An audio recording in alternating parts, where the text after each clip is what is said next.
my beautiful friends. It's your friend Kevin with my Choose Happy shirt on today.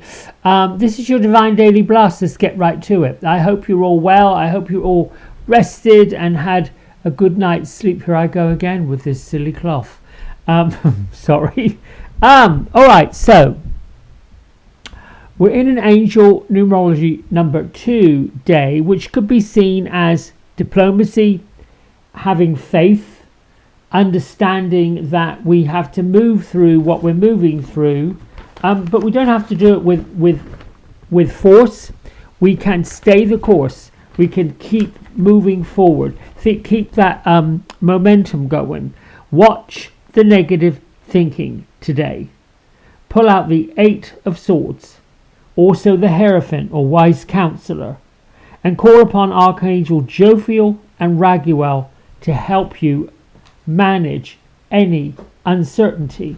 What else is going on today?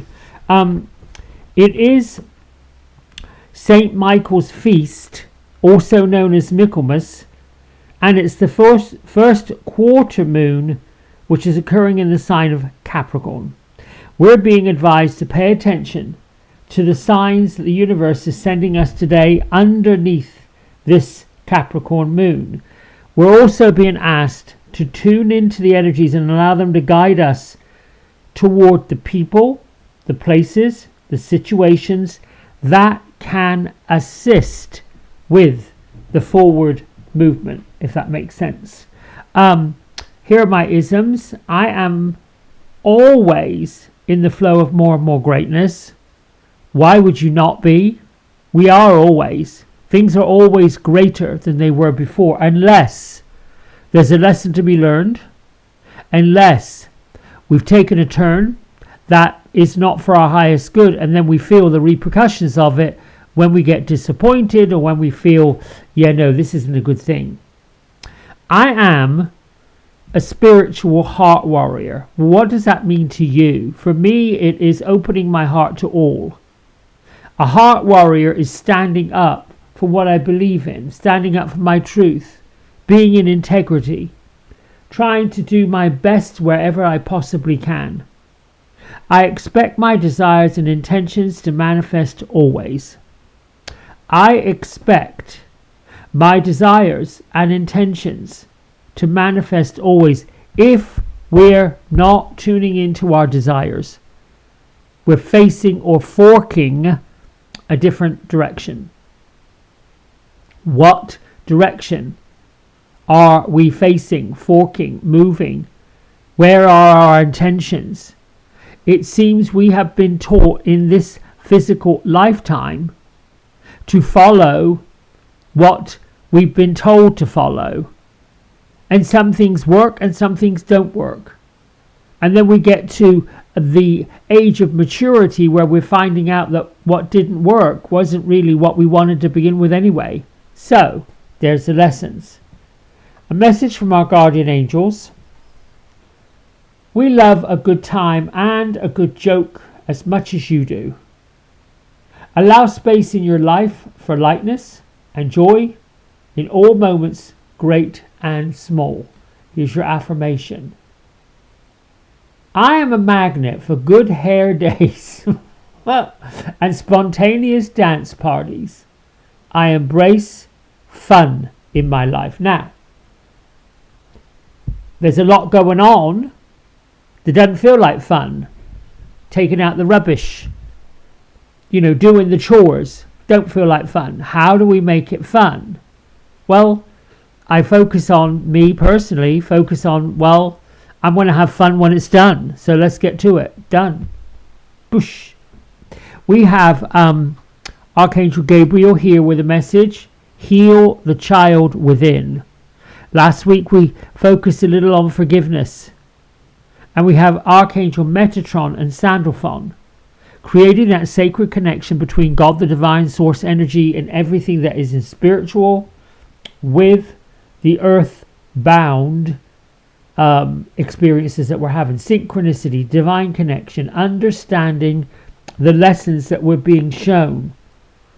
We can't get to the lessons that we're being shown if we're not paying attention to the people, the places, the situations, and the stories that are coming towards us. As I said yesterday, Archangel Metatron and Sandalphon are twin flames, twin brothers, with high vibrational energy. The angelic beings who understand what it's like to be, walk, see, do the human experience. And they once walked the earth as humans, but because they practiced deep spiritual knowledge and the connection to source at all times, when they left the human life, they ascended to the angelic status in heaven. That is an example of what's available to each one of us, the souls that come here to anchor the light, anchor the knowledge, anchor the connection to source energy. When our life is finished, when our soul has completed its task, its rotation, then we get to ascend. So the message really from Metatron and Sandalphon is that make sure everything is working out for your highest good. Declare it. Everything works out for my highest good. All the information and experiences that are coming are bringing you a greater sense of connection. Be open and aware of the signs and synchronicities today and all week. Watch what's occurring in your life, for these are miraculous reminders that there is a greater force beyond our human comprehension that is helping us be the best self and live the life filled with purpose and meaning. It is a feeling. It is changing the feeling from doubt and fear to exaltation, to governing the present in perfect divine order, to command happiness, harmony, and the presence of God's opulence throughout our entire being, our life, our mind, our home, our world, everywhere. And as we begin to make those declarations, we begin to see the signs of all of that. It really, truly is as simple as that.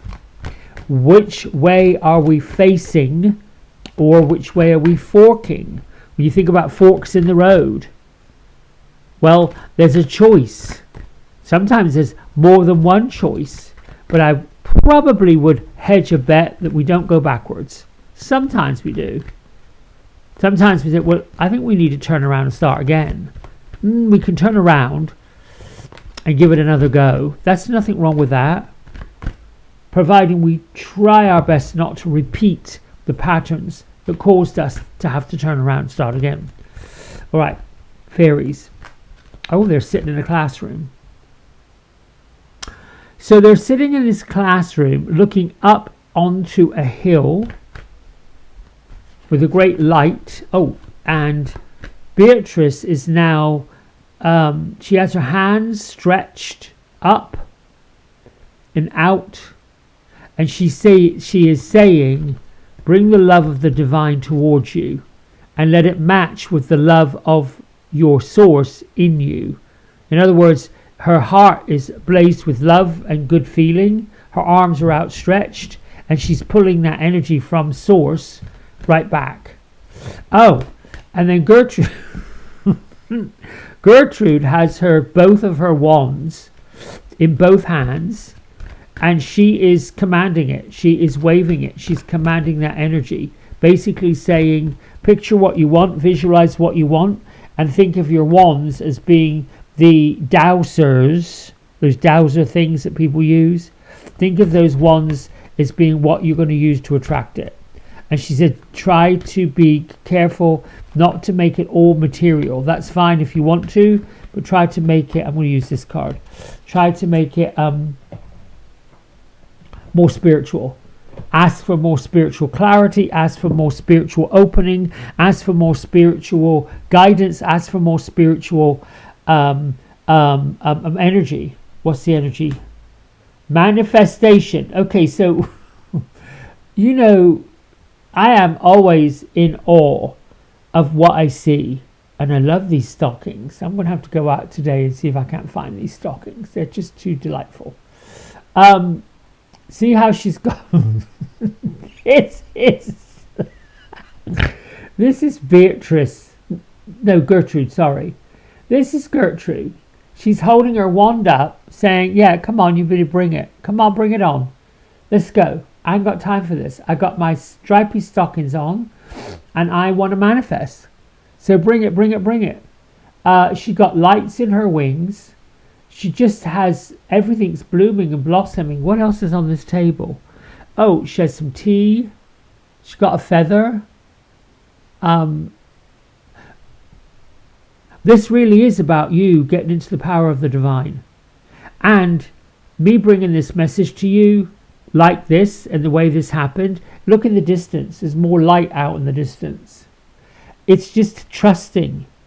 I think it is a trust. Let me see if I've missed anything with this message. Because I like how all these things come. The message is to be very honest and clear about what you really want to manifest in your life and write down on a piece of paper. That's step one. So one of the simplest manifestation techniques is to journal about it.